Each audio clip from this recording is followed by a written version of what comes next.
Hi friends, అందరూ బాగున్నారా అండి? నేనైతే చాలా బాగున్నాను ఫ్రెండ్స్. ఈరోజు అయితే హస్తీ మార్ట్కి వచ్చానండి. నేను రాకైతే 2 మంత్స్ అయితే అవుతుంది. ప్రతిసారి అయితే 2-3 మంత్స్కి అయితే ఒకసారి అయితే వస్తాను నేను. ఒకవేళ సరుకులు అయిపోయినట్లయితే మళ్ళీ నియర్ బై షాప్లో అయితే తీసుకుంటాను. కంపల్సరీ మాత్రం 2-3 మంత్స్కి అయితే ఒకసారి అయితే కంపల్సరీ రావడం అయితే జరుగుతుంది హస్తీ మార్ట్కు. ఎందుకో తెలియదు, నాకు హస్తీ మార్ట్కి వస్తేనే ఇక్కడ తృప్తి అనేది ఉంటుందండి. ఎందుకో తెలియదు. ఎందుకంటే అన్నీ కళ్ళ మీద కనిపిస్తాయి కాబట్టి నాకు నచ్చినవి అయితే తీసుకుంటాను. అన్నీ చూసి తీసుకుంటాను. ఒక 2-3 మంత్స్కి అయితే కంపల్సరీ ఒకసారి అయితే వస్తాను. అప్పుడే నాకు మనశ్శాంతి అనేది ఉంటుందండి. ఇక్కడైతే చాలా దివాళీ కదా అండి, చాలా సరుకులు అయితే వచ్చాయి. నాకు ఏంటంటే ఏ ఐటెం ఎక్కడ ఉంటుందో నాకు నోటెడ్ అయిపోయిందండి వచ్చి. అలాంటిది ఇప్పుడు దివాళీ కాబట్టి సరుకులు అయితే చాలా రావడంతో ఇక్కడ అక్కడ అయితే సర్దుతున్నారు అందరు వాళ్ళు.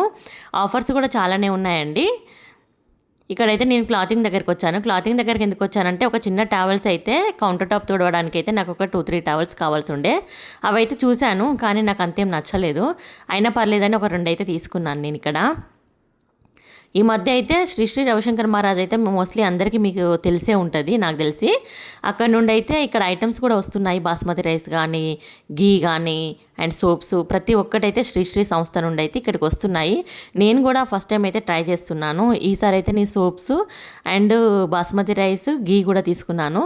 ఈ 3 ఐటమ్స్ అయితే తీసుకున్నానండి శ్రీ శ్రీ కంపెనీది. ఎలా ఉంటాయో యూజ్ చేసి చూడాలి. నేను రావడమే ఈవినింగ్ అయిందండి. హస్తీ మార్ట్కి అయితే రావడమే ఒక 5:30 అలా అయింది.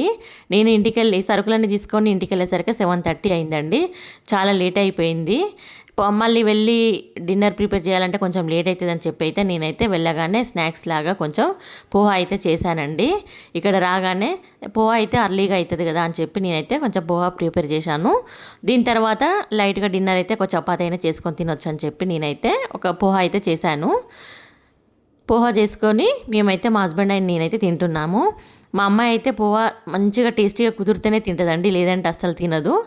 అయితే నేను ఇక్కడ అయితే చెప్తున్నాను తనకు పోహా బాగుంది తిన్నానా అని అయితే చెప్తున్నాను. కానీ తను లాస్ట్కి అయితే తిన్నదండి, తను కూడా కొంచెం తిన్నది. ఓకే అండి, వీడియో నచ్చితే తప్పకుండా లైక్ చేయండి, షేర్ చేయండి, కామెంట్ చేయండి. అలాగే మన ఛానల్ని ఫస్ట్ టైం చూస్తున్నట్లయితే తప్పకుండా సబ్స్క్రైబ్ చేసుకోండి ఫ్రెండ్స్. మీరందరూ దివాళీ వెకేషన్లో ఎక్కడికి వెళ్తున్నారు? ఏదైనా తీర్థయాత్రలకు వెళ్తున్నారా, లేదంటే అమ్మ వాళ్ళ ఇంటికి వెళ్తున్నారా, లేదంటే ఇంకెక్కడికన్నా తిరగడానికి వెళ్తున్నారా? తప్పకుండా నాతో షేర్ చేసుకోండి. మేమైతే ఎక్కడికి వెళ్ళట్లేదు, సూరత్లోనే సెలబ్రేట్ చేసుకుంటాం దివాళీ అయితే. మా దగ్గర అయితే దివాళీ మండే అంటున్నారు. మరి మీ దగ్గర మండేనా ట్యూస్డేనా? తప్పకుండా నాతో కామెంట్లో షేర్ చేసుకోండి.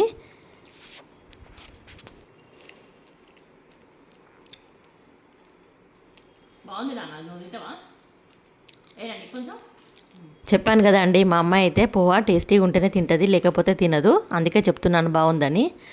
తింటానంది తను.